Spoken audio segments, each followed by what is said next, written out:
There is no system of police that is not racist. There is no institution of police that is not racist. An evening of strong opinions on what to do about violence at Seattle schools during a student-led discussion on the second day of Black Lives Matter at School Week. You can't fix the broken system, you get rid of it, and that's what we need to do with police. We get rid of them.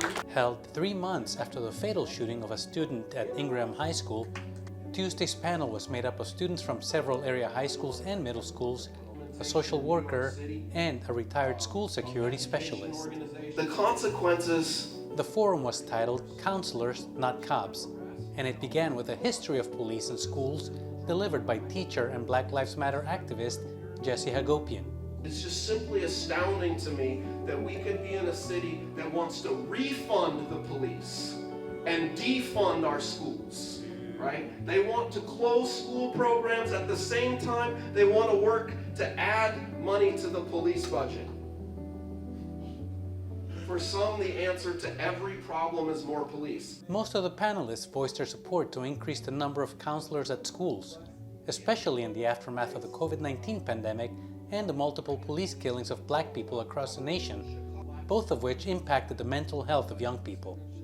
What was clear for most of them is that more police is not the solution. I don't know how you're going to tell me after the killing of Tyree Nichols, George Floyd, that you want Black and brown students to walk into a school with a police officer right after those killings. I don't see police as part of a school safety plan because our kids are not criminals. When there are police in the school, you don't know their intention. There are bad cops out there and you don't know what they're going to do, and I think that's just going to increase violence and make the students of color feel unsafe. Natalia McConnell, a Franklin High School junior who founded the Seattle Student Union, said having a cop at Ingraham High School during November's fatal shooting would have made matters worse. And if a cop had been there, that cop would have heard the gun, seen the shooting, ran up with their gun and shot a second student. So we'd have 2 students dead.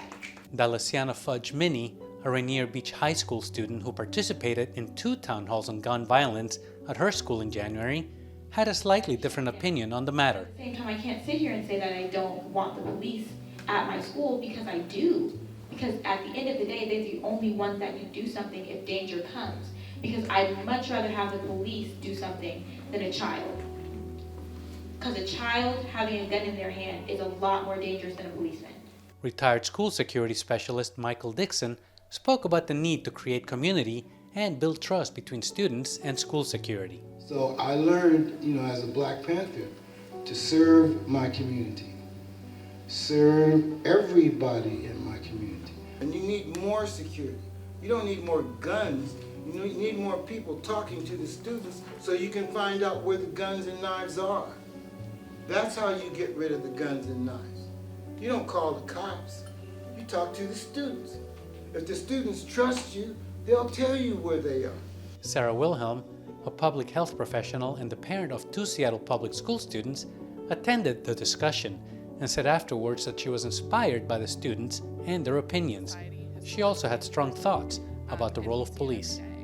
And it is counterintuitive to me that you would consider an institution that is really built along a premise of violence to be one that it could ensure safety for children in particular, children whose minds are not fully formed.